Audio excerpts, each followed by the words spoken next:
Había predicado durante 3 años y medio, y en tan solo una generación, sus enseñanzas transformaron el mundo. Cada uno de los ejércitos que un día marcharon sobre la tierra, todos los navíos que cruzaran los mares y todos los reyes juntos, todos ellos no llegaron a influir tanto en la historia del mundo como la vida de este solo hombre. Ahora, 2000 años más tarde, el número de sus seguidores están por toda la tierra. Son miles de millones, aunque las prácticas cristianas raramente se parecen a las verdaderas enseñanzas de Jesús. Esto ya se había profetizado.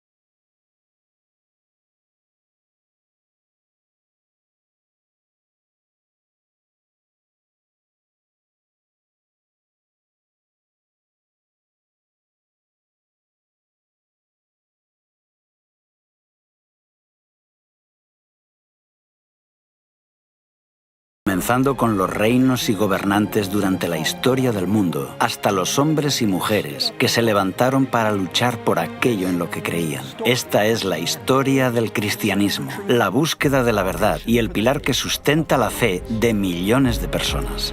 Apareció en el cielo una gran señal, una mujer vestida del sol, con la luna debajo de sus pies, y sobre su cabeza una corona de 12 estrellas. Y estando encinta, clamaba con dolores de parto, en la angustia del alumbramiento. Y el dragón se paró frente a la mujer que estaba por dar a luz, a fin de devorar a su hijo tan pronto como naciese. Muchos eruditos bíblicos e historiadores han estudiado esta profecía a lo largo de los años y concuerdan en que la profecía de Apocalipsis 12 apunta a un evento conocido como la matanza de los inocentes, que se produjo en Judea en el siglo I. Unas décadas antes del nacimiento de Jesús, el Imperio Romano había conquistado todo el mundo mediterráneo, incluyendo Judea. Durante la dominación romana hubo diferentes gobernadores en la región. 20 años antes de que Jesús naciera, en Judea gobierna el rey Herodes, un rey vasallo de Roma. Tenemos documentos fuera de la Biblia que indican que era muy cruel, mató incluso a sus propios hijos. Era tan despiadado que jamás desearías tenerle en tu contra. Herodes se quedó muy preocupado cuando una pequeña delegación de sabios de Oriente llegan a Jerusalén anunciando que buscaban al recién nacido rey de los judíos. ¿Por qué se preocupó por eso? Porque él ostentaba el título. Era él a quien el imperio había otorgado el título de rey de los judíos. Y le preguntó a sus astrólogos cuándo podía haber nacido el niño. Determinaron que no habrían pasado más de 2 años, quizá menos. Los fariseos y los saduceos le indican exactamente dónde debía nacer el niño. Le dicen que debía nacer en Belén y tuvo miedo de perder su trono. Es por eso que se enciende su ira contra el niño y envía soldados para que maten a Jesús.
La Biblia nos cuenta que esta barbarie fue inspirada por algo más que la envidia de un rey anciano y tirano.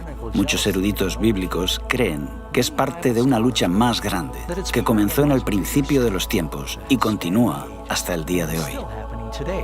Para poder desvelar los secretos de esta profecía, necesitamos primero identificar a los protagonistas, la mujer, el niño y el dragón. El texto dice, apareció en el cielo una gran señal, una mujer vestida del sol, con la luna bajo sus pies y sobre su cabeza una corona de 12 estrellas. Miremos de cerca a la mujer. Sabemos que es el símbolo de alguien o algo. ¿Nos dice la Biblia lo que esta mujer representa? Maridos, amad a vuestras mujeres, así como Cristo amó a la Iglesia y se entregó a sí mismo por ella. Con este texto concluimos que la Iglesia es la novia de Cristo, pero no es solo la novia de Cristo, sino que en cierto sentido, puesto que un hombre no odia a su propia carne, la Iglesia es el cuerpo de Jesús. En la Escritura, la Iglesia está representada claramente por una mujer. La mujer representa el pueblo de Dios. Esto lo vemos en el Antiguo Testamento y en el Nuevo. Jesús es del pueblo de Israel y después la Iglesia crece como algo que Jesús establece. Lo más importante es que esta mujer está a punto de dar a luz a un varón muy especial. ¿Quién es este niño? Tenemos algunas pistas. La primera es que gobierna con vara de hierro sobre las naciones. Esta es una referencia al Antiguo Testamento, donde se describe a Dios como el que gobierna sobre las naciones con vara de hierro. Después dice que es llevado al cielo. ¿Y quién es llevado al cielo? Él es el Rey de Reyes y Señor de Señores. Estas dos características señalan, sin lugar a dudas, que se trata de Jesús. Ahora vamos a ver quién es el enemigo en esta profecía, el dragón. También apareció otra señal en el cielo. He aquí un gran dragón escarlata. No necesitamos elucubrar acerca de quién es el dragón. La Biblia nos lo dice. El dragón es el diablo. Tanto en el Antiguo Testamento como en el Nuevo, ¿quién es el que trata de destruir? Es Satanás, el diablo. Es por eso que ataca en cuanto Cristo llega a la tierra. Y fue lanzado fuera el gran dragón, la serpiente antigua, que se llama Diablo y Satanás, el cual engaña al mundo entero. Fue arrojado a la tierra y sus ángeles fueron arrojados con él. Lo que vemos aquí, en la primera parte de Apocalipsis 12, es una representación simbólica del conflicto a través de los siglos entre Cristo y Satanás. Vemos que este conflicto se remonta al jardín del Edén, donde había una serpiente con alas. ¿Y qué es una serpiente con alas? Tiene forma de dragón. Esta serpiente, este dragón, aparece desde el principio y por toda la Biblia. A través de la vida y el ministerio de Cristo, Satanás trató de arruinar los planes de Jesús de salvar a la humanidad. Mas él, herido fue por nuestras rebeliones, molido por nuestros pecados. El castigo de nuestra paz fue sobre él, y por su llaga fuimos nosotros curados. En varias ocasiones le golpearon en las sinagogas, intentaron tirarle por un acantilado. Trataron de silenciarlo, le torturaron públicamente hasta matarlo. La estrategia de arruinar el plan de salvación se vino abajo cuando Jesús se levantó de entre los muertos. Y su Hijo fue arrebatado para Dios y para su trono. Con el Hijo de Dios fuera de su alcance, el diablo dirigió toda su furia a los seguidores de Jesús, los nuevos cristianos. Primero, lo hizo utilizando el poder cruel del Imperio Romano. Y cuando vio el dragón que había sido arrojado a la tierra, persiguió a la mujer que había dado a luz al hijo varón. Los cristianos eran una minoría perseguida y no eran reconocidos por el Imperio Romano. Hubo una serie de persecuciones, algunas de ellas muy fuertes. Una de las funciones de la religión en el Imperio Romano era la de asegurar el bienestar del Estado. Creían que si se adoraba correctamente a los dioses, ellos favorecían al imperio, pero la ira divina se cernía sobre el imperio si no se les adoraba de la forma apropiada. No quieren hacer sacrificios a los dioses. En ese momento el propio emperador era también un dios. Se convirtieron en el chivo expiatorio. Si algo va mal, posiblemente es porque los cristianos rehúsan venerar a los dioses como se requiere. Por supuesto tienen que castigarlos, y con frecuencia esto significa la muerte. La gente creía que los cristianos practicaban la inmoralidad cuando se reunían. Había rumores de que practicaban incesto. Los cristianos solían llamarse entre ellos hermanos o hermanas y comían la carne de Cristo. Corrían rumores de que los cristianos comían niños. Así que cuando los paganos escuchaban esto, pensaban en lo peor. Progresivamente los cristianos fueron despojados de sus cargos civiles y militares. Los libros eran confiscados y sus iglesias destruidas. Se les prohíbe reunirse. Todo esto es porque se cree que están afectando negativamente al imperio. Mientras la iglesia primitiva sufría bajo esta persecución devastadora de Roma, las vidas de los cristianos se convirtieron en un poderoso testimonio de la verdad. Mientras los paganos vivían bajo el constante temor de la superstición, los cristianos se enfrentaban a la tortura y la muerte con una paz sobrenatural. Nerón los puso como comida para los leones. También se les ataba a unos pilares y se les ponía resina. Les prendían fuego como si fueran antorchas humanas, y así podían proseguir las festividades durante la noche. Los desmembraban, los partían en dos, eran asesinados por los gladiadores. Inventaron todo tipo de torturas para librarse de los cristianos. Al enfrentarse de forma dolorosa a la muerte, a menudo cantaban y estaban alegres. Mientras miles de cristianos pagaban la pena máxima por su fe, sus oraciones y su sangre eran como semillas para que otros se convirtieran. Las personas estaban tan impresionadas con sus muertes que la reacción inmediata fue: yo también.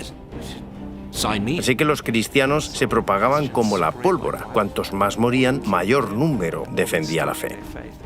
Quiero enfatizar que la iglesia primitiva se propaga a pesar de los continuos intentos de represión de los extremadamente autoritarios y poderosos emperadores, quienes se pusieron firmemente en contra de los cristianos. Aún así, la iglesia sobrevive.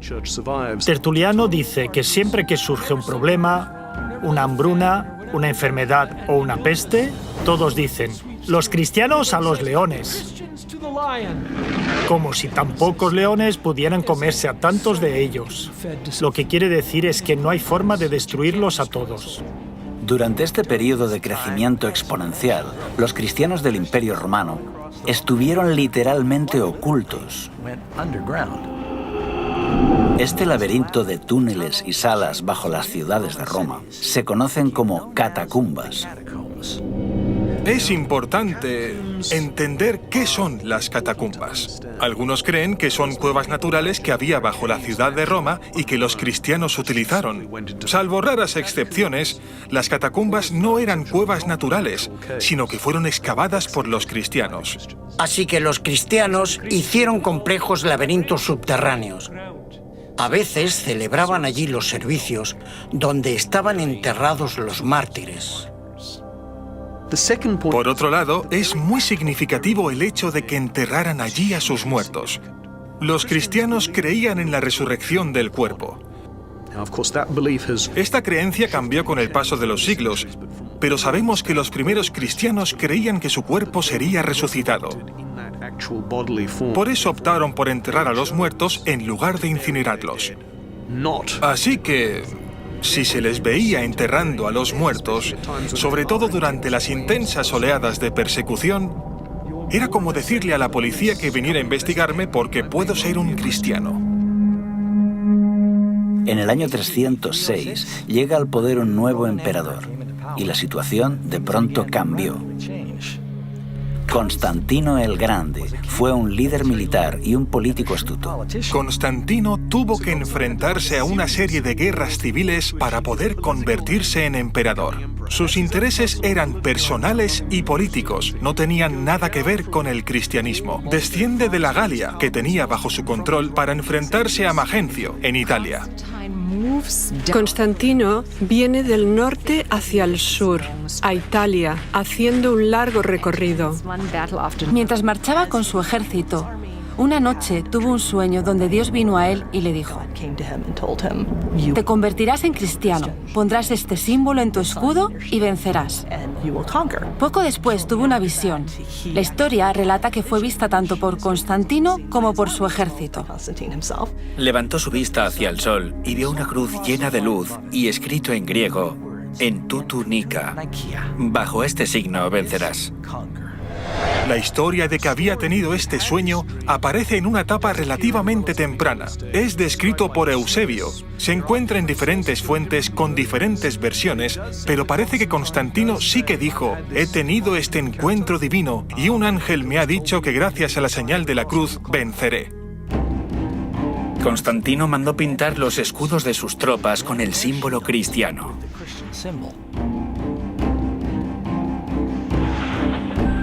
Entonces, su oponente sale de Milán y va hacia el sur para enfrentarse a él. Las tropas de Constantino estaban mejor entrenadas porque ya habían ganado varias victorias en su marcha. Su oponente cruza el río en el puente de Milvio.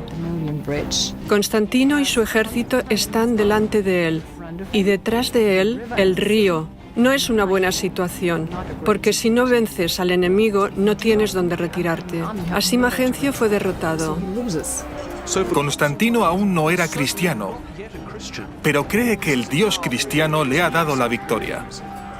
El Dios cristiano es más poderoso que ningún otro Dios. Constantino hizo que el símbolo del cristianismo se integrara en el imperio. Luchó bajo ese símbolo y ganó. Como buen emperador romano pensaría: tengo el símbolo, estoy en el camino correcto. Si tú eras un pagano o estabas confuso en cuanto a la religión, tienes un conflicto de deidades. ¿Cuál quedará por encima de las otras? El Dios cristiano. Puedes sacar tus propias conclusiones. Gradualmente cambió el sentido nacional contra el cristianismo. Durante el reinado de Constantino, los cristianos pasaron de ser una secta perseguida a detentar abiertamente posiciones de influencia en los tribunales y en los palacios de reyes y gobernadores. Ahora, una gran parte de las élites y de la clase dirigente se convierten automáticamente en los obispos locales. Se convirtieron al cristianismo. No fue tan difícil, porque la mayoría ya creía en una divinidad suprema. Ahora es más fácil hacer una carrera militar o en la administración pública imperial si eres cristiano, porque todos los que ostentan el poder son cristianos. Si querías escalar en la jerarquía, ya sea en el ejército, el gobierno civil o en los tribunales, te hacías cristiano. El edicto de tolerancia de Constantino lo hace muy atractivo. Constantino puede proclamar su título de El Grande, ya que cambió la historia del mundo e hizo que el cristianismo, que hasta entonces había sufrido sangrientas persecuciones, se convirtiera en la religión del Estado. Y como todos en el Imperio Romano entraban a formar parte de la Iglesia cristiana, traían con ellos muchas de sus antiguas creencias y prácticas paganas. Ahora que el cristianismo había alcanzado la legalidad, un amplio número de miembros de las élites lo ven muy atractivo en las siguientes generaciones. La población cristiana aumenta un 10%, luego un 15%, un 25%, pero sobre todo aumenta en las élites. Este es el verdadero cambio. Es ahí cuando el cristianismo se convierte en lo que es hoy, porque ahora la clase dirigente es cristiana. Con el tiempo, los líderes de la Iglesia comenzaron a vestir sotanas majestuosas y a realizar ceremonias extravagantes que habían formado parte de las religiones paganas. En lugar de los sencillos mandatos de Dios, comenzaron a enseñar supersticiones y tradiciones humanas. Ahora, en lugar de que la Iglesia cristiana convirtiera al mundo pagano, los paganos estaban convirtiendo a la Iglesia. Imaginemos la Iglesia del siglo I como un tren en marcha. El Nuevo Testamento nos describe cómo era la Iglesia. Esa Iglesia entró en un túnel largo y oscuro en los siglos II al IV. Cuando este tren de la iglesia salió de este largo y oscuro túnel, era tan diferente del tren que entró que uno se pregunta, ¿qué le ha pasado? En el año 391, por orden del emperador Teodosio I, el cristianismo se convirtió en la religión oficial de Roma. La adoración en los templos paganos fue declarada ilegal y todas las prácticas paganas cesaron. Se está intentando cristianizar el imperio. Se quiere cristianizar la cultura pagana existente. Las antiguas basílicas eran en realidad templos paganos. Simplemente ponían una cruz encima y pintaban escenas de santos, héroes y mártires bíblicos. Los cristianos estaban determinados a apoderarse de los templos paganos. Un líder notable de la Iglesia escribe sobre esto en un tratado que ha llegado a nosotros. Refuta los ataques de los paganos en contra del cristianismo. En su argumentación dice, los lugares de culto paganos ahora son lugares de adoración cristianos. Nos hemos apoderado de ellos, los hemos limpiado de la idolatría, los hemos santificado y ahora son lugares donde se adora al único Dios verdadero. ¿Acaso hay otra evidencia más clara que diga que vuestra religión es falsa? ¿Dónde están vuestros dioses que permiten que esto ocurra? En realidad, los cristianos, muchas veces de forma deliberada, tenían la estrategia de acaparar no solo los lugares de culto, sino también los rituales o ideas. Creían que absorbiéndolos avanzarían en la difusión del cristianismo. Lo que no sabemos es hasta qué punto se replantearon esta estrategia y se preguntaron, bueno, ¿hasta qué punto es correcto hacer esto? ¿Y por qué estamos aceptando creencias de otras religiones? La velocidad con que la iglesia primitiva cayó en la apostasía te deja atónito. Aunque millones de paganos fácilmente se unían a la iglesia, se resistían a abandonar sus ídolos. Los romanos y los griegos estaban tan acostumbrados a estar rodeados por los símbolos de sus deidades que siguieron haciendo lo mismo dentro del cristianismo. Muchos nuevos conversos renombraron a sus antiguos dioses con nombres cristianos. Por ejemplo, Pablo, María, Pedro. La estatua de Júpiter se convirtió en Pedro. Tiene un disco solar sobre su cabeza, que indica que en realidad no es Pedro, sino una estatua pagana renombrada. En lugar de Rómulo y Remo, ¿eh? ¿Por qué no mártires? Los grandes mártires, Cosme y Damián, ¿no? Las representaciones de Isis, que aunque Grecia la había asimilado como propia, en realidad era una diosa egipcia, se convierte en la representación de María con su hijo. Ya existía la tradición de representar una madre con su hijo. Está, por ejemplo, en el mitraísmo, en Babilonia, en la antigua Persia. Parece que María adquirió algunas de las atribuciones de otras diosas. Tiene una túnica azul oscuro y está encima de una media luna. Es la madre de todos los dioses. Isis lleva en sus brazos a su hijo Horus. Esta imagen recibe un nuevo nombre, el de María con el niño Jesús. El dios Hermes se convierte en la representación de Cristo como el buen pastor. Asclepio es la imagen que sirve de modelo para muchas representaciones de Jesús. Un dios joven y vibrante, con el pelo rizado y barba corta. Pronto las estatuas de los santos y de Jesús comenzaron a adornar las iglesias. A pesar de que Dios prohíbe claramente esta práctica en los 10 mandamientos, la gente continúa venerando y rezando a estos ídolos. No te harás imágenes, ni ninguna semejanza de lo que esté arriba en el cielo, ni abajo en la tierra, ni en las aguas debajo de la tierra. No te inclinarás a ellas, ni las honrarás. Este último punto está relacionado con la veneración a María, la madre de Jesús. Si bien es cierto que María fue una mujer fiel y honrada por ser la madre de Jesús, en ningún lugar de la Biblia se enseña que deba ser divinizada o adorada.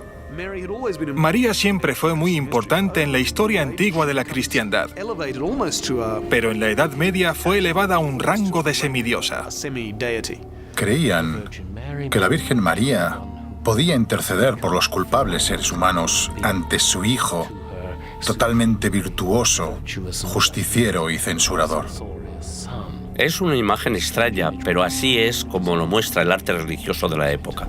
La Biblia no venera a María como a alguien más allá de lo humano. La muestra como una mujer pura y maravillosa que fue usada por Dios para dar a luz al Mesías.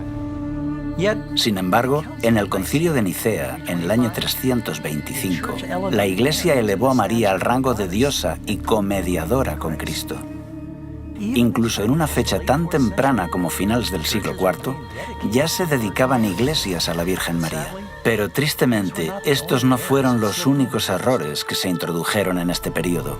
En época apostólica, el bautismo era una ceremonia sagrada reservada solo para aquellos que tenían suficiente edad como para tomar una decisión racional y entregarse a Cristo. Era un testimonio público de que aceptaban a Cristo y su perdón. El bautismo, literalmente, representa morir y enterrar al viejo hombre y resucitar a una nueva vida en Cristo. Con el transcurso de los siglos, el bautismo se ve más como un rito de iniciación al cristianismo. Comienza en las primeras etapas de la vida, al final de la infancia o cerca de la adolescencia, cuando estás realmente listo para hacer un compromiso de fe. La ceremonia del bautismo se realizaba en un lago o en un río, donde la persona puede ser totalmente sumergida, lo que representa que queda completamente limpio de sus pecados. La práctica del bautismo, poco a poco, fue alterada por la Iglesia. Cientos de años después de Cristo, el bautismo cambió a una fórmula más cómoda. Esto, en realidad, arruinó el poderoso simbolismo de este rito y contradice el ejemplo de Jesús, que fue bautizado por inmersión. Esta cuestión continuó siendo debatida hasta aproximadamente el siglo XII, porque los teólogos estaban reexaminando la doctrina cristiana y dictaminan que existe el pecado original, el pecado que tiene toda la humanidad como resultado de la caída en el jardín del Edén y que está en el alma desde el momento del nacimiento. Tenían el concepto, que no es bíblico, de que un niño podía pecar en el momento de nacer. Si había pecado, estaba en peligro de ir al infierno y arder por la eternidad. La única forma de prevenir esto era bautizándolo en la iglesia. Ser miembro de la iglesia era tener un pasaporte al cielo. Decían, tenemos que empezar a bautizar a los bebés inmediatamente, lo antes posible, y si mueren, en este periodo la mortalidad infantil era muy alta y muchos bebés morían, entrarían en el cielo. Otra verdad cristiana que fue alterada por la influencia pagana fue la Cena del Señor. Jesús instituyó el servicio de comunión, algunos lo llaman Eucaristía, para ser una ceremonia hermosa pero sencilla, donde sus seguidores bebían vino sin fermentar y pan sin levadura. Estos eran símbolos del cuerpo y la sangre sin pecado de Jesús, para que los creyentes recordaran su sacrificio y sus enseñanzas. Sin duda, el rito más importante para los cristianos a finales de la Edad Media era la Eucaristía o comunión, o como muchos la llamaban comúnmente, la misa. Tanto hombres como mujeres se reúnen para tomar el sacramento. Celebran la Eucaristía o comunión, toman el símbolo del cuerpo y la sangre de Jesucristo. Pero, de nuevo, bajo la influencia de rituales paganos, los líderes de la Iglesia cambiaron el santo rito de la comunión en una ceremonia de magia.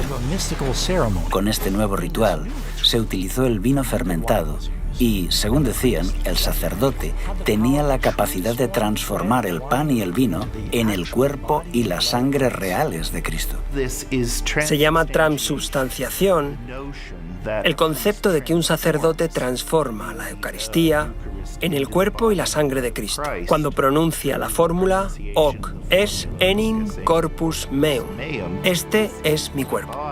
Eran palabras poderosas, ya que se creía que al ser pronunciadas tenían el poder de hacer que Dios transformara la naturaleza del pan y del vino en la sangre de Jesucristo resucitado. Llegaron al punto de decir, estamos creando a Dios al pronunciar las palabras mágicas.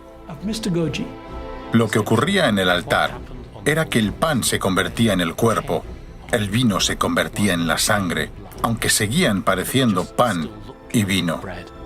Esta ofrenda del sacrificio en la Eucaristía, este sacrificio de alabanza, esta comida fraternal, ahora no solo es un recordatorio del sacrificio, sino que es un sacrificio en sí mismo que otorga la salvación. Creían y enseñaban que Jesús en la persona del sacerdote, presentaba en la misa el sacrificio de Cristo ante Dios el Padre.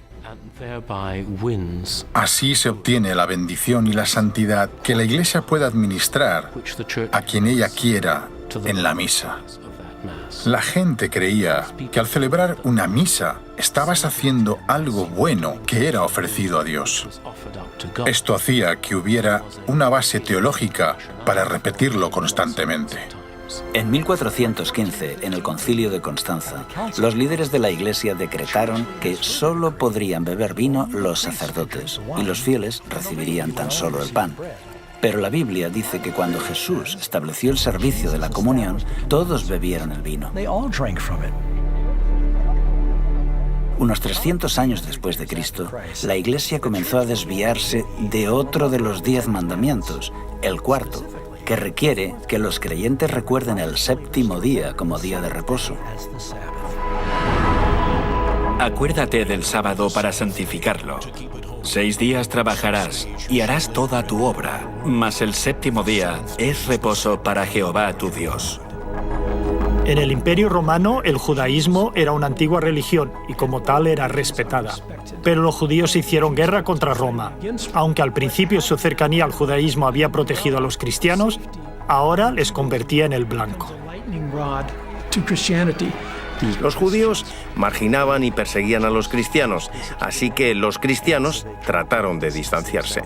Los líderes de la Iglesia comenzaron a despreciar el séptimo día de descanso de los 10 mandamientos y lo sustituyeron por el domingo, que era más popular entre los romanos. Muchos cristianos erróneamente pensaban que debían ayunar el sábado, pero podían hacer fiesta el domingo. Eso es lo que hacían los paganos. Celebraban el domingo, pero ayunaban los sábados. Este no era un concepto judío. Los judíos ayunaban el viernes y celebraban el sábado, pero algunos cristianos creían lo contrario. Si ayunas un día pero haces fiesta el siguiente, es fácil imaginar cuál de los dos se convierte en el más popular. La tercera causa es que se introduce en la Iglesia la influencia pagana del culto al sol. Cuando esta costumbre comienza a introducirse en la Iglesia, Constantino lo utiliza para exaltar el domingo, el día del sol, como un día que la gente debe adorar. Esta separación de la ley de Dios fue gradual a lo largo de los siglos. Fue aceptada tan ampliamente que la mayoría de los cristianos se sorprenden al descubrir que no tiene respaldo en la Biblia. En el año 313, Constantino publicó el Edicto de Milán, donde establecía el domingo como día de descanso. La ley dominical del emperador no tuvo nada que ver con el cristianismo. El objetivo era honrar al dios grecorromano Helios o Apolo. El emperador Constantino se convirtió al cristianismo, pero al permanecer fiel al dios Sol, el emperador Constantino trasladó el día de adoración del sábado, como lo había conservado el judaísmo, al domingo, el día del dios Sol. Desde entonces los cristianos, al menos la inmensa mayoría de ellos, celebran el culto en domingo en lugar de en sábado. Esto también quedó reflejado en otro edicto de Constantino, del año 321, cuando ordenó: En el venerable día del sol, dejen que los magistrados y las gentes residentes en las ciudades descansen. Dejen que todos los talleres se cierren. Fíjate que dice Día del Sol. Además, está documentado que Constantino el Grande hizo una ley para todo el imperio, decretando que debía guardarse el domingo como día de descanso. Obviamente, este cambio no se infiltró en la Iglesia de un día para otro. La historia indica que durante décadas se consideró que tanto el sábado como el domingo eran días sagrados. En los primeros años de la Iglesia, claramente se adora el sábado judío. Pero a partir de mediados del siglo III se fue abandonando por la mayoría o estaba en proceso de abandonarse. A comienzos del siglo IV, en muchas partes del Imperio Romano, los cristianos están adorando el domingo. Durante este periodo de tiempo, muchos cristianos seguían observando el sábado y el domingo tenían un servicio recordando la resurrección. Después, cada uno se iba a su trabajo habitual. Con Constantino Constantino se habla por primera vez de transferir la solemnidad del sábado al domingo. Siglos antes, el profeta Daniel había predicho que se levantaría un poder religioso que cambiaría los tiempos y la ley. En los 10 mandamientos solo hay una ley relacionada con el tiempo, el sábado. La doctrina del fuego del infierno también fue distorsionada por la mitología pagana. En el libro de Apocalipsis, la Biblia enseña que después del día del gran juicio, los perdidos serán echados en el lago de fuego. Es entonces que cada persona recibe el castigo de acuerdo a lo que merece, para luego ser consumidos y morir para siempre. Y no temáis a los que matan el cuerpo, mas el alma no pueden matar. Temed más bien a aquel que puede destruir el alma y el cuerpo en el infierno. Porque los que viven saben que han de morir, pero los muertos nada saben. Los sacerdotes comenzaron a enseñar que el infierno era un lugar de eterno tormento, gobernado por el diablo, y que comenzaba en el momento de la muerte. La Iglesia apóstata utilizó este concepto aterrador de eterna tortura para aterrorizar y manipular tanto al rey como al plebeyo. Y lo peor de todo es que presenta a Jesús como a un malvado sádico. Esta doctrina ha hecho que ateos y agnósticos cuestionen la idea cristiana de un Dios de amor, porque hace algo mucho peor incluso que lo que hizo Hitler. No importa lo que una persona haya hecho, miles de millones de años para pagar por sus faltas. Así que muchas personas han odiado a Dios y han aprendido a odiarlo por culpa de esta doctrina. Otro concepto pagano que se infiltró en el pensamiento cristiano fue en relación con la vida después de la muerte. La doctrina del purgatorio enseña que al morir, algunas personas entrarán en un fuego infernal temporal, donde son purificadas para poder ir al cielo. Es un centro de rehabilitación, a medio camino entre el cielo y el infierno. La cuestión es que puedes escapar del purgatorio. La misa dice consignados a las llamas de la aflicción. Está llena de bichos y de olores sulfúricos. Es un poco mejor que el infierno, pero no es un día de picnic. La Iglesia desarrolla este concepto gradualmente. Poco a poco, se forma la idea de que cuando alguien muere sin completar sus obras de penitencia, tendrá que pagarlas en algún lugar de sufrimiento post-mortem y así limpiarse de sus pecados que haya cometido en vida. En el medievo, se creía que casi todos serían salvos y redimidos, siempre que estuvieran bautizados. Pero prácticamente todos tendrían que hacer penitencia en el purgatorio por los pecados que habían cometido y que no habían confesado.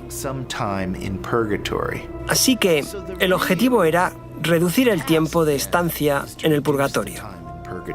Muchas personas confunden el purgatorio con el infierno. Algunos creen que se puede salir del infierno. No puedes. Si vas al infierno, no puedes salir de él. Si eres muy malvado, estás perdido. La maldad está dentro de la mayoría de nosotros, así que ¿cómo podemos ser aptos para el cielo? Necesitamos hacer una purga de todo lo malo. Es de ahí de donde viene la palabra purgatorio. La mayor parte de los cristianos creían que sus familiares estaban sufriendo en el purgatorio. Y el purgatorio no es un lugar agradable. Estás allí durante miles de años. La idea de un purgatorio existe desde hace siglos, antes del tiempo de Jesús. Escritos de Platón, a comienzos del siglo IV a.C., han ayudado a esclarecer de dónde vino este concepto de purificación mediante castigo. Pero en realidad no se consideraba que el purgatorio fuera un lugar real hasta siglos después. Los teólogos elaboraron la doctrina del purgatorio entre los años 1160 y 1180 y se aceptó formalmente en el Segundo Concilio de León en el año 1274. La Iglesia entonces ofrece su apoyo a los muertos que estaban en el purgatorio por medio de oraciones y sacramentos, especialmente la Eucaristía. Esto es perfectamente legítimo. La Iglesia cree que está haciendo lo correcto y los fieles parecían estar dispuestos a dar grandes cantidades de dinero para este fin.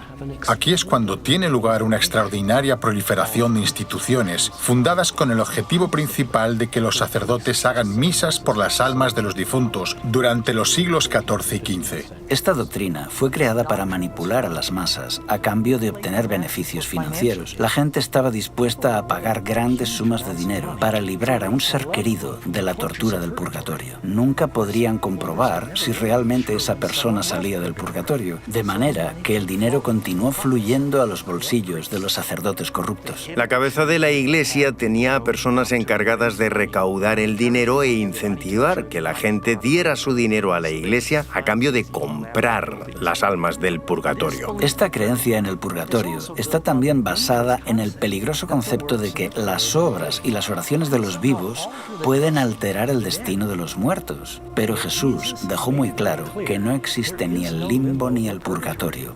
Tras la muerte, el siguiente pensamiento consciente de una persona es en la resurrección y en su eterna recompensa. No os maravilléis de esto, porque vendrá la hora cuando todos los que están en los sepulcros oirán su voz. Y los que hicieron lo bueno saldrán a resurrección de vida, mas los que hicieron lo malo a resurrección de condenación. El centro del mensaje del Evangelio es el cómo obtenemos el perdón.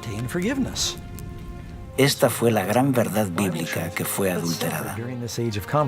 Se enseñó que si una persona deseaba ser perdonado, primero debía confesar sus pecados a un sacerdote. A esto se le llama el sacramento de la penitencia, más conocido como confesión.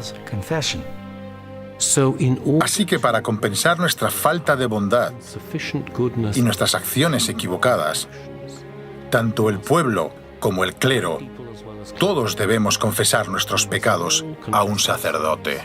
Se debe hacer al menos una vez al año, aunque preferiblemente con mayor frecuencia. Esta práctica tiene varios puntos conflictivos. En primer lugar, esto no se enseña en ninguna parte de la Biblia.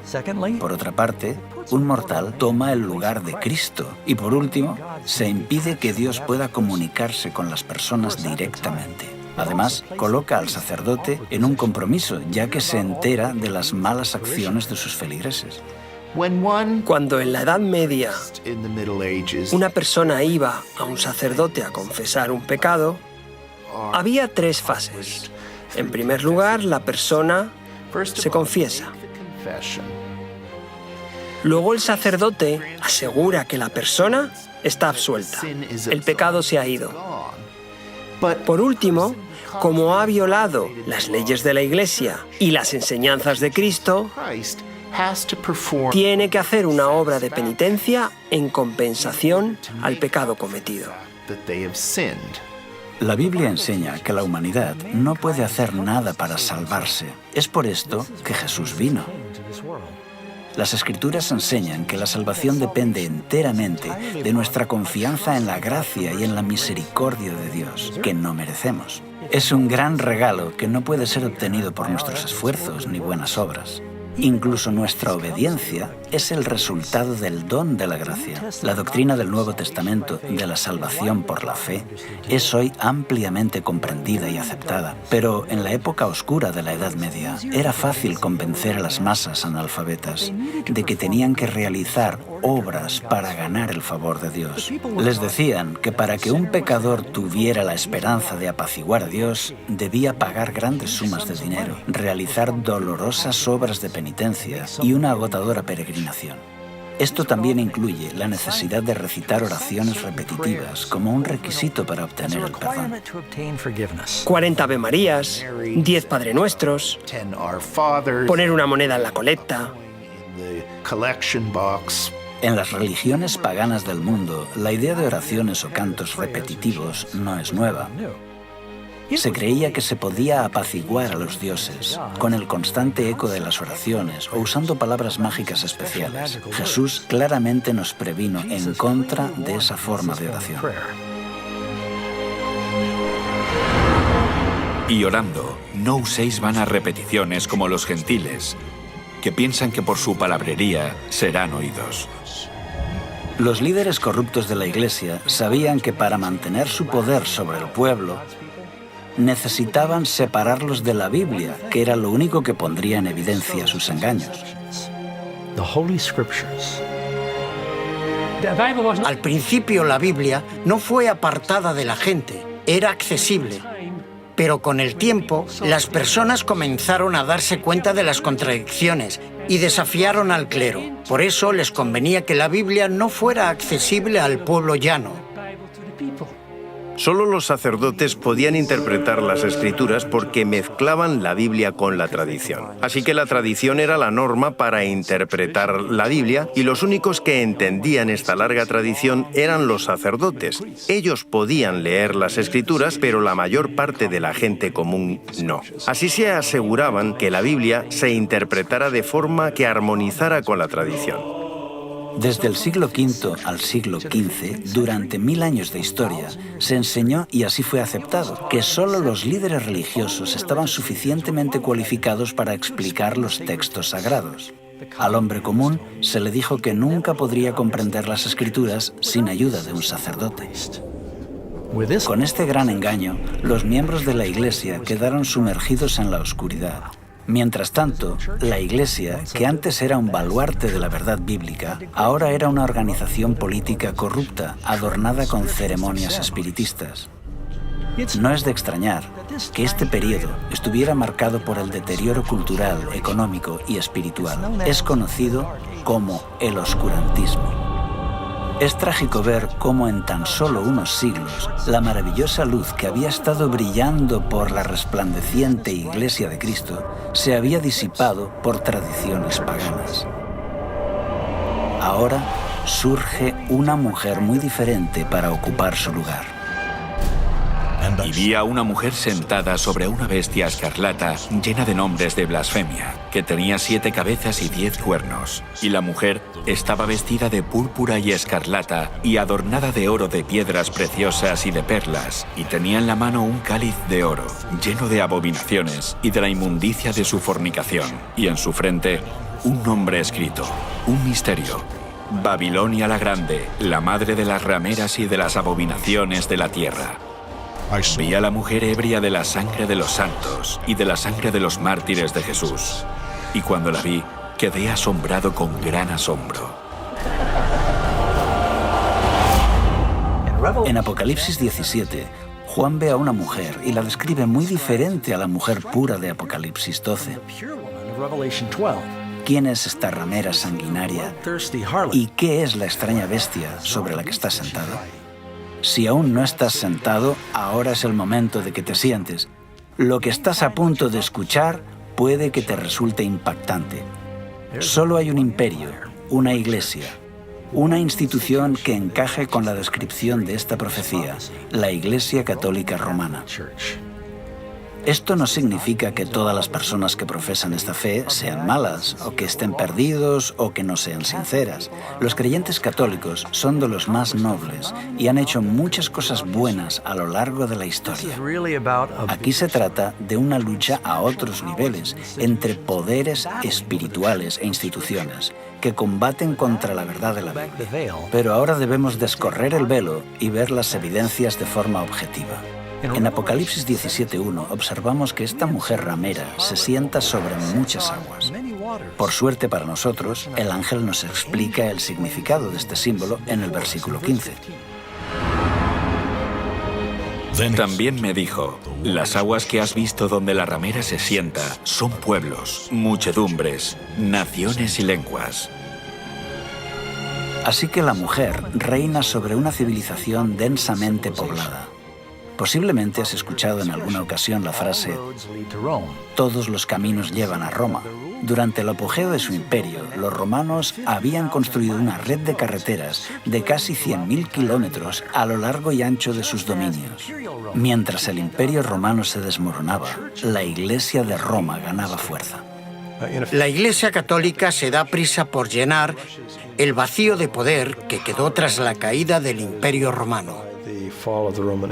Cuando a mediados del siglo V, Atila, el rey de los hunos, avanza hacia la ciudad de Roma con su ejército, es el Papa, el obispo de Roma, y no el emperador quien sale a detenerlo. El papado está buscando tener la preeminencia, tanto en el terreno político como religioso. La profecía también indica que la mujer está sobre una bestia con 7 cabezas y 10 cuernos. Estos son símbolos. Esta criatura representa claramente al monstruo con 7 cabezas y 10 cuernos que acabamos de ver atacando a la novia de Cristo en el capítulo 12. Y es la misma bestia que todo el mundo está obligado a adorar en el capítulo 13. Entonces, ¿qué representan estas 7 cabezas y 10 cuernos?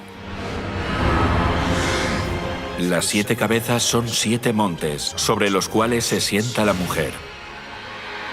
Y los 10 cuernos que has visto son 10 reyes. Solo hay una ciudad en el mundo que se asienta sobre 7 colinas, una ciudad grande, y esa ciudad es Roma. Así que no hay lugar a duda de que cuando Juan habla de esta mujer, está hablando de Roma. Aquí se puede ver la relación. 7 cabezas son 7 montes. En Apocalipsis 12, 7 cabezas. En Apocalipsis 13, 7 cabezas de nuevo. Aquí se puede ver la relación. Es dentro de la ciudad de Roma llamada la ciudad de las 7 colinas, donde se ubica hoy el Estado Vaticano. Solo hay una iglesia que también es un país independiente y tiene poder político mundial, el Vaticano. Este país, con la población más pequeña del mundo, se estableció como un estado independiente con 44 hectáreas dentro de la ciudad de Roma. Tras los muros de la ciudad del Vaticano, viven menos de 1000 personas. Viven en este pequeño país gobernado por el Papa, quien tiene poder absoluto, ya que él reúne el poder ejecutivo, legislativo y judicial. Embajadores de todo el mundo se reúnen con el Papa y sus representantes buscando la influencia y la orientación de este poder religioso internacional. Incluso las Naciones Unidas se reunieron para escuchar al Papa. Cuando cayó el Imperio Romano de Occidente, el territorio se dividió en 10 regiones principales. Los 10 cuernos representan a los 10 reyes o reinos en los que se dividió la Roma imperial. Los 10 cuernos describen a Roma, que se divide en 10 reinos más pequeños. El catolicismo, a lo largo de la historia, ha dominado muchos reinos. Vemos que la Iglesia dominó el poder político. La mujer está sobre la bestia. Esto indica que durante muchos siglos ella dominaba. Aquí se ve la unión de la Iglesia y el Estado. Los nombres de blasfemia son otro elemento clave de esta profecía, que apunta directamente a la Iglesia Católica Romana. Nosotros ocupamos en la tierra el lugar del Dios Altísimo. Esto pone a un hombre mortal en la posición de Dios. Esta es definitivamente la definición exacta de blasfemia. No pretendo con esto cuestionar la sinceridad de ningún papa en específico, pero la profecía está señalando a su posición, a la institución que representa. La mujer está vestida de colores singulares. Se dice que la mujer tiene colores muy concretos. Ya no viste de blanco. En cambio ahora lleva colores que representan realeza y prostitución. Estos colores en concreto vemos que aparecen en la historia de la Iglesia cristiana más adelante. Son los colores de los sacerdotes. No eran tan solo los colores de los césares romanos, sino que, según la Enciclopedia Católica, el púrpura es el color oficial de los obispos y el escarlata el de los cardenales. Además de los colores púrpura y escarlata, vemos que esta ramera o iglesia corrupta tiene muchas joyas. Cuando uno considera los innumerables tesoros artísticos de oro, plata, perlas, la Iglesia Católica Romana es con diferencia la institución religiosa más rica de la tierra. Todos los años vienen turistas de todo el mundo para ver la deslumbrante opulencia de la Iglesia romana. Otra señal preocupante de esta mujer se encuentra en el versículo 6. Vi a la mujer ebria de la sangre de los santos y de la sangre de los mártires de Jesús. La historia revela que la Iglesia de Roma fue la mayor opresora de los cristianos y judíos a lo largo de los siglos. De hecho, los historiadores señalan que más de 50 millones de mártires fueron víctimas de la terrible Inquisición y persecuciones de la Iglesia de Roma. Lo que tenemos aquí es una profecía que dice que la Iglesia entablaría una terrible persecución. Eso es exactamente lo que sucedió.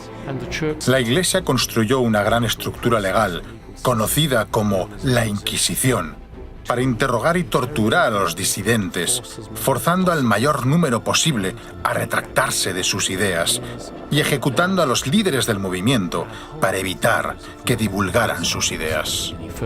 El mayor número de muertes que se haya registrado en la época ocurre cuando la Iglesia romana persiguió a los que no estaban de acuerdo con ella. Este grado de represión continúa durante toda la Edad Media. Así que esta mujer o iglesia es un poder opresor que persigue a los verdaderos seguidores de Cristo. Veremos a varios valientes que arriesgaron sus vidas por exponer las influencias paganas corrosivas y por compartir la palabra de Dios en este tiempo de oscuridad espiritual. El pueblo que andaba en tinieblas vio gran luz. Los que moraban en tierra de sombra de muerte, luz resplandeció sobre ellos. Había un joven que vivía en Lyon, Francia, que cambiaría el curso de la historia cristiana. Pedro Valdo, también conocido como Valdés. Era un joven comerciante, rico y educado. Tuvo una experiencia que le cambió la vida. Un amigo de Valdo murió de forma repentina. Al darse cuenta de la brevedad de la vida y de la vanidad de los tesoros mundanos, Valdo tomó la firme decisión de dejar todo por Cristo. Dio sus riquezas a los pobres y se convirtió en un predicador itinerante. Valdo enseñaba que la Biblia debía entenderse de forma literal y predicaba a la gente en su propio idioma. Alentó a los creyentes a vivir vidas sencillas y de pobreza. También denunció con valentía los excesos de los sacerdotes. Alrededor del año 1170, Pedro Valdo había reunido un gran número de seguidores, llamados los pobres de Lyon. Pedro Valdo inspiró el movimiento valdense, un grupo de creyentes en la Biblia que vivían en Francia e Italia. Era un católico laico que se inspiró en el ejemplo de la Iglesia primitiva. Organizó un grupo de predicadores que viajaban enseñando el Evangelio. Predicó en contra de la transustanciación y la misa. Algunos de ellos sí que acudían a misa, pero hacían también sus propios servicios de culto. Cuando los inquisidores oficiales patrullan por Europa, comienzan a encontrar por todas partes personas a las que llaman valdenses. Eran pequeños grupos que estaban esparcidos por toda Europa. Eran gente sincera. La mayoría solían asistir a iglesias católicas, pero recibían a pastores itinerantes que viajaban 1 o 2 veces al año para predicarles, quizá anualmente o cada 2 años. Allí donde Pedro Valdo iba, vio que las personas estaban deseosas de conocer la verdad. Él creía que había hambre de la palabra de Dios. Así que Valdo le pagó a un clérigo para que le ayudara en la traducción del Nuevo Testamento al francés. En Lyon, Valdo encargó a religiosos eruditos que prepararan una traducción de una porción de la Biblia y de algunos escritos de los padres a la lengua vernácula. Sería algo entre francés y provenzal. Esta tradición de obtener copias de la escritura en la lengua común de la gente parece haber comenzado en las comunidades valdenses. Llevaban consigo las escrituras, actuaban como comerciantes y negociantes y compartían las escrituras con el pueblo. Incluso hay referencias de que enviaban jóvenes a las grandes universidades y escuelas de la región. Allí podrían compartir su fe y comprender la teología de la época, y de esa forma alcanzar a una comunidad más amplia. Pero Roma no podía tolerar por más tiempo esa libre circulación del Evangelio entre los campesinos. En 1179, el Tercer Concilio de Letrán condenó oficialmente las ideas de Baldo como heréticas. Más adelante, él y sus seguidores fueron excomulgados. Expulsados de Lyon, los valdenses se refugiaron en los valles altos del Piamonte y en los Alpes franceses. Aquí, cada familia hizo de la Biblia su tema de estudio. Se memorizaron los evangelios de Mateo y Juan y muchas epístolas. Al no disponer de imprenta, se dedicaban a copiar a mano las escrituras. Conocidos por su adhesión estricta a la Biblia, estos predicadores extendían sus enseñanzas por el extranjero, mientras viajaban como vendedores ambulantes.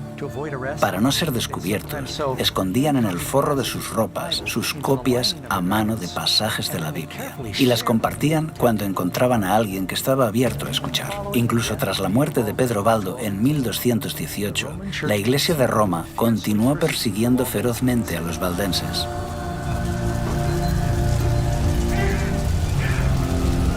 Durante siglos fueron perseguidos y condenados a muerte en diferentes países europeos.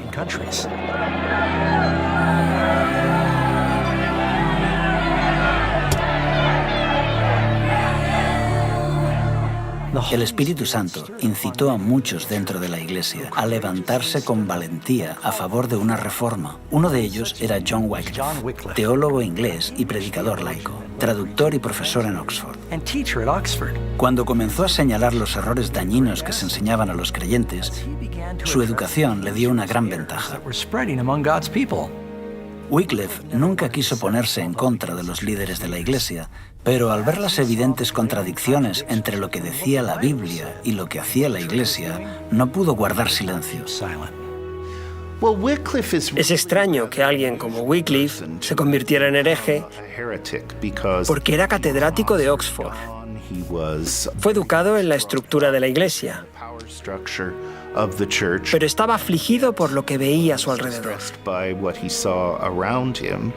Cuando vio que Roma sustituía las Sagradas Escrituras por la tradición, acusó a los sacerdotes de privar a la gente del pan de vida. Creía que la Biblia era una autoridad suprema y organizó la traducción de la Biblia.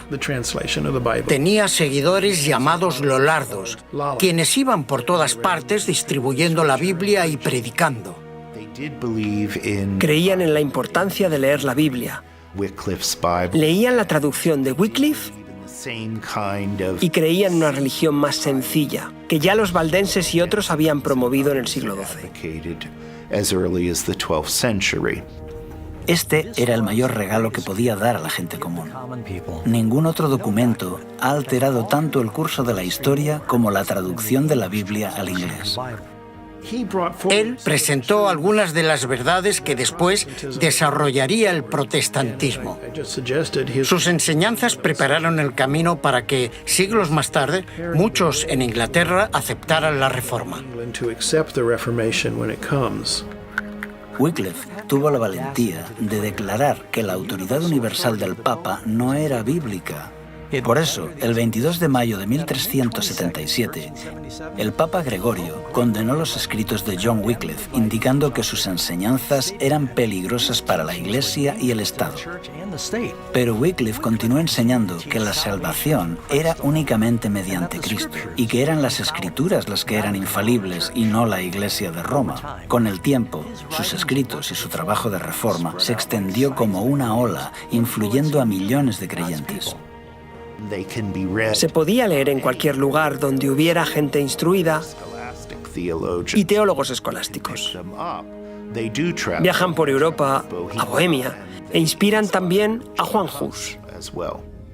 Hus comparte con Wycliffe su desacuerdo sobre la transubstanciación, el poder del clero y la riqueza de la Iglesia. Hus era muy joven cuando Wycliffe falleció, pero sus escritos tuvieron una poderosa influencia en su vida y su misión. Fue un predicador de Bohemia, profesor en la universidad y por un tiempo fue capellán del rey. Se le confió la tarea de predicar en una pequeña capilla que acababa de ser inaugurada, la capilla de Belén. Igual que Wycliffe, Juan Hus predicó las escrituras en el idioma del pueblo, una práctica que ahora la Iglesia había prohibido, pues toda la misa se hacía en latín. Predicó en la lengua vernácula. Los bohemios tenían las escrituras en su propio idioma, a pesar de los concilios de la Iglesia. Es por esto que entra en contacto con las enseñanzas de Wycliffe. Especialmente ataca la transustanciación y la riqueza y el poder de la Iglesia. Caminando un día por la ciudad, Hus vio dos pinturas que dos hombres mostraban a modo de protesta silenciosa. Cada uno de los lienzos reflejaba una escena diferente. En uno de ellos estaba la imagen humilde de Jesús entrando en Jerusalén con sus discípulos. En el otro lienzo estaba la imagen del Papa vestido con ropas ricas y lujosas, transportándose en una litera y seguido por una majestuosa procesión.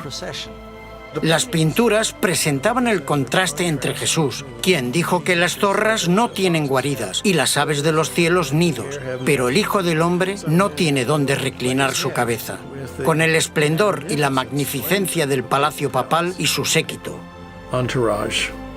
Movido por estas imágenes, comenzó a denunciar públicamente el orgullo, la ambición y la corrupción del clero. Sin miedo, hizo un llamado de reforma a la Iglesia. Si había que interpretar las Escrituras según lo que la Iglesia creía, ¿cómo se podían corregir sus errores? No hay nadie que revise los errores. No se puede corregir a la Iglesia. Creo que este es el problema de base, el problema que hizo que la Iglesia comenzara a equivocarse y siguiera equivocándose.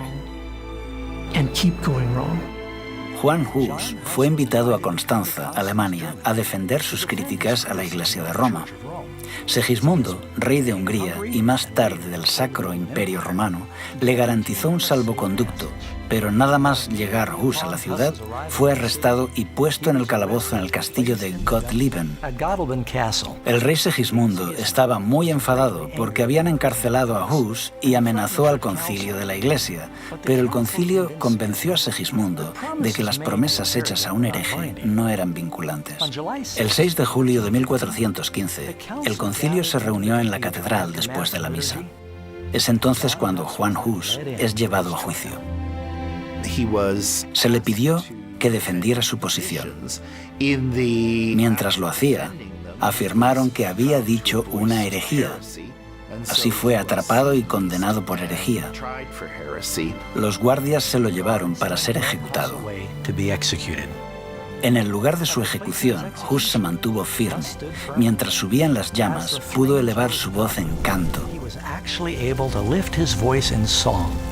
Al morir, Hus predijo que en 100 años Dios levantará a un hombre cuyo clamor por una reforma no podrá ser reprimido. Martín Lutero creció en un hogar humilde en Mansfield, Alemania. Teólogo, compositor y sacerdote, es posiblemente el reformador más conocido del siglo XVI. Nació el 10 de noviembre de 1483, casi 70 años después de que Juan Hus muriera en la hoguera.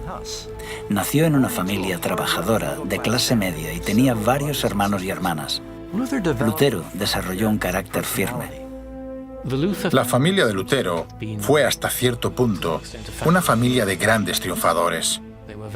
Fueron muy estrictos con el joven Martín, según contó el propio Lutero. Querían que su hijo tuviera estudios universitarios. De joven se preparó para ser abogado. Tuvo una experiencia impactante que cambió el curso de su vida para siempre. Lutero estaba atrapado en una tormenta y teme por su vida. Está fuera y tiene miedo de que le alcance un rayo. Los relámpagos caen delante y detrás de él, a un lado y a otro. Lleno de terror, clama y promete que si un santo le salva, se hará monje. Clamó a Santa Ana, la santa de las causas perdidas. Santa Ana, líbrame y me haré monje. Y cumplió su palabra. A pesar de las furiosas protestas de su padre, Lutero dejó sus estudios de Derecho, vendió sus libros y entró en el monasterio agustino de Erfurt para dedicarse por completo a la vida monástica. Con un anhelo desesperado por obtener la salvación, practicó ayunos frecuentes y largas horas de oración. Vivía de forma muy austera y sus confesiones no tenían fin. Si algunos consiguieran entrar en el cielo por su vida de monje, yo sería uno de ellos. Había un confesor que percibió en Lutero un alma especialmente sensible. Este confesor se dio cuenta de que Lutero necesitaba enseñar la Biblia. Así que Lutero se convierte en profesor de teología y predicador en la iglesia local, además de miembro de la comunidad religiosa de los monjes agustinos. Básicamente, desempeña 3 trabajos. En Wittenberg aprendió a estudiar la Biblia en las lenguas originales. Pronto comenzó a compartir en sus clases las verdades que estaba aprendiendo, y a sus estudiantes les encantaba. En 1510, Lutero hizo una peregrinación para visitar la sede de la Iglesia en la ciudad santa de Roma. Le repugnó presenciar la terrible avaricia y maldad que vio a todos los niveles del clero. Tenía grandes esperanzas puestas sobre la ciudad santa, pero se derrumbaron al contemplar el estilo de vida decadente de los monjes y sacerdotes. Esto estaba en fuerte contraste con la vida humilde en Alemania, pero su mayor descubrimiento estaba aún por llegar. Estaba en Roma subiendo por las escaleras de Pilato cuando escuchó una voz que decía: «El justo por la fe vivirá». Así que subía por la escalera de Pilato de rodillas, porque afirmaban que esto hacía que te quemaras menos tiempo en el purgatorio. Mientras miraba a su alrededor, de pronto pensó: ¿qué estamos haciendo? La Biblia dice que uno se salva por la fe, así que se levantó y se fue. Esto marcó un antes y un después. Lutero llegó a comprender la importancia de confiar en los méritos de Cristo para obtener el perdón. Tras regresar de Roma en 1512, Lutero fue galardonado con un doctorado en divinidades por la Universidad de Wittenberg. Comenzó a predicar valientemente que los cristianos no deben aceptar ninguna doctrina ajena a la Biblia. Este principio de sola escritura será el lema de la lucha de la Reforma. En 1520, presenta una serie de 3 tratados donde explica que las tradiciones de la Iglesia se han corrompido por añadidos humanos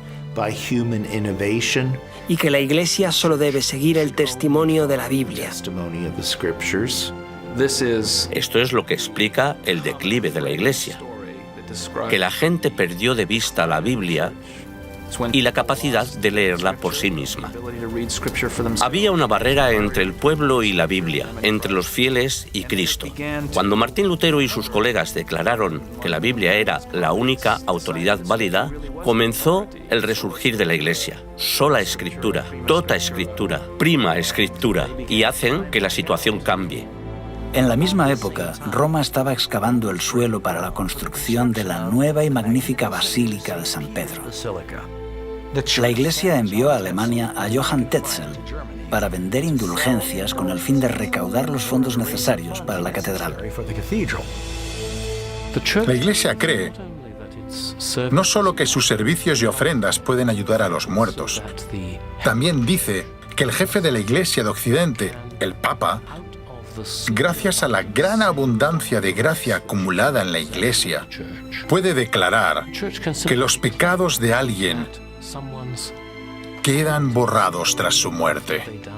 Esto es lo que recibe el nombre de indulgencia.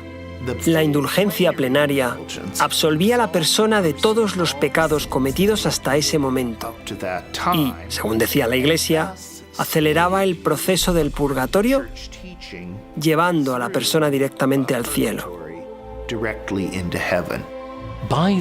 A finales de la Edad Media, la Iglesia está convencida que puede decirle a la gente: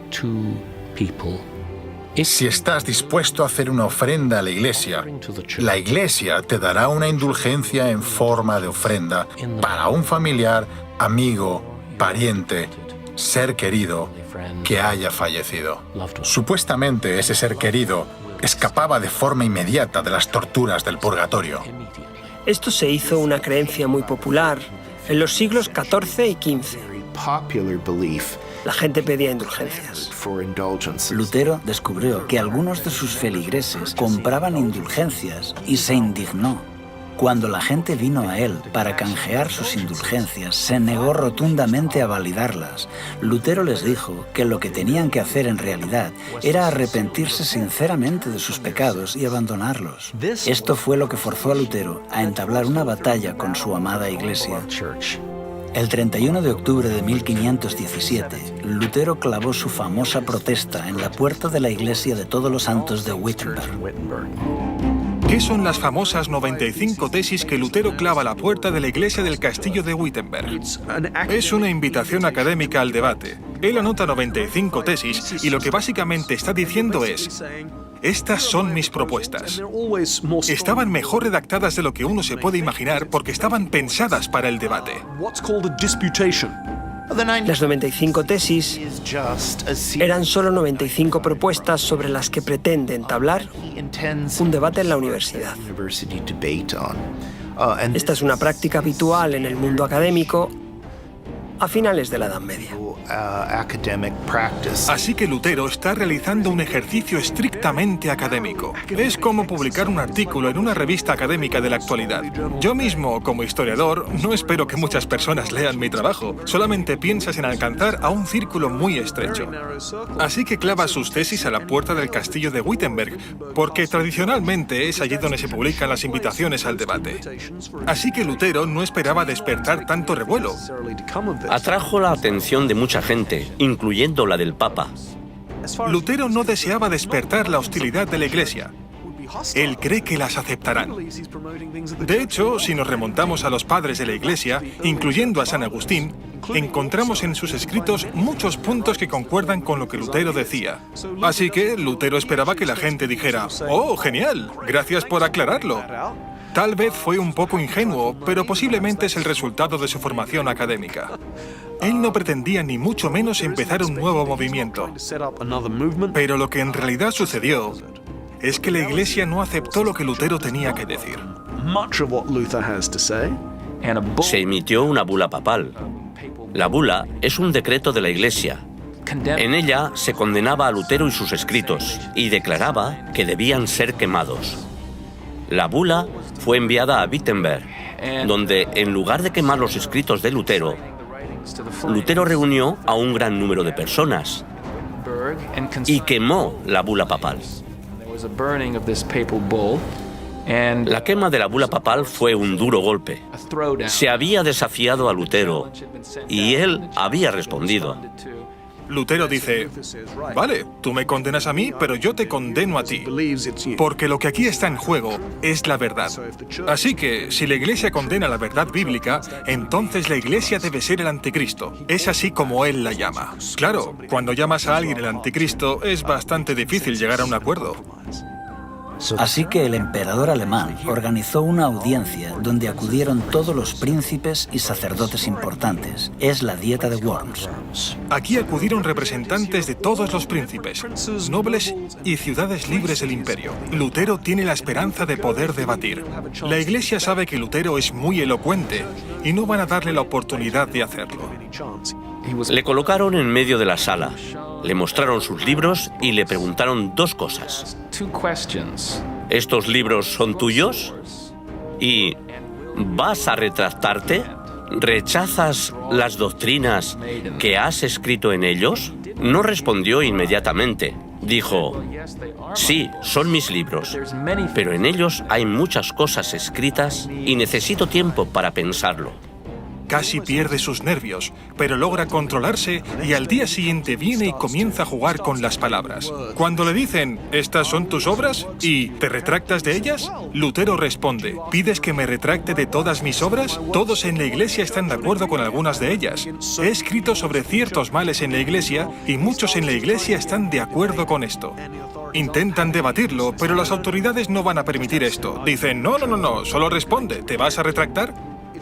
Este es un momento heroico, especialmente porque Lutero cree que esto le va a conducir a la muerte.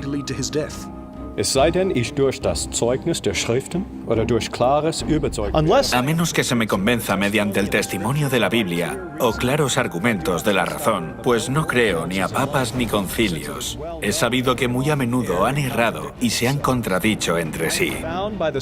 Mi conciencia está cautiva de la palabra de Dios. No puedo retractarme y no me retractaré de nada. Pues ir contra la conciencia no es seguro ni correcto. Esta es mi posición. No puedo obrar de otro modo. Que Dios me ampare. Amén.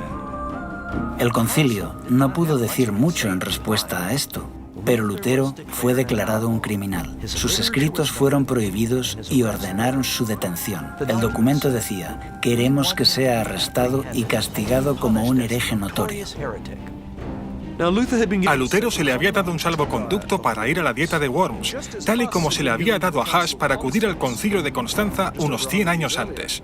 Algunas autoridades instaron al emperador Carlos V a ignorar el salvoconducto, así como Segismundo lo había hecho con el salvoconducto de Huss. Pero Carlos V no quería ser conocido como el segundo emperador que había incumplido un salvoconducto. Cualesquiera que fueran los motivos, Lutero pudo salir de la ciudad y emprendió el camino a casa. Creía que posiblemente alguien lo mataría en el camino, porque había una recompensa por su cabeza.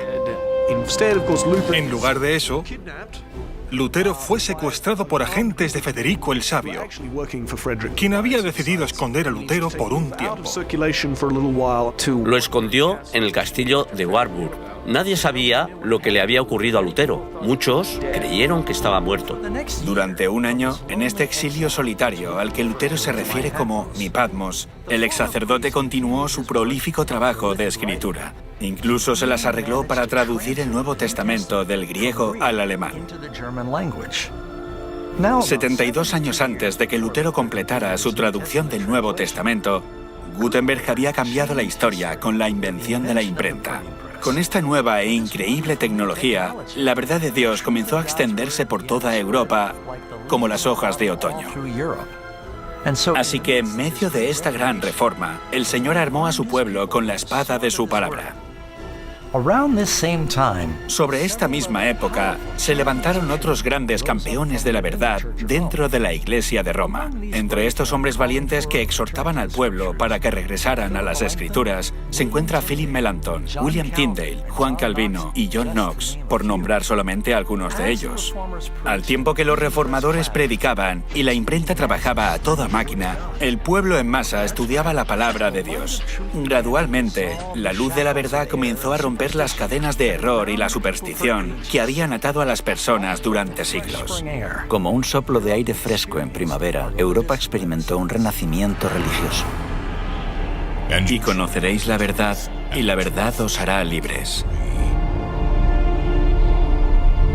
El libro de Apocalipsis también predice que en el tiempo del fin, el dragón, Satanás, intensificará una vez más sus esfuerzos para perseguir a la Iglesia de Dios. Esta Iglesia está compuesta por todos los que guardan los mandamientos de Dios y tienen el testimonio de Jesús. Apocalipsis nos advierte que en los últimos días se creará una falsificación de la Iglesia muy convincente que adulterará la verdad de las Escrituras. Jesús advierte que el dragón engañará al mundo entero. Porque se levantarán falsos cristos y falsos profetas, y harán señales y prodigios para engañar, si fuese posible, aún a los escogidos. Poco tiempo después de este engaño final, Cristo volverá.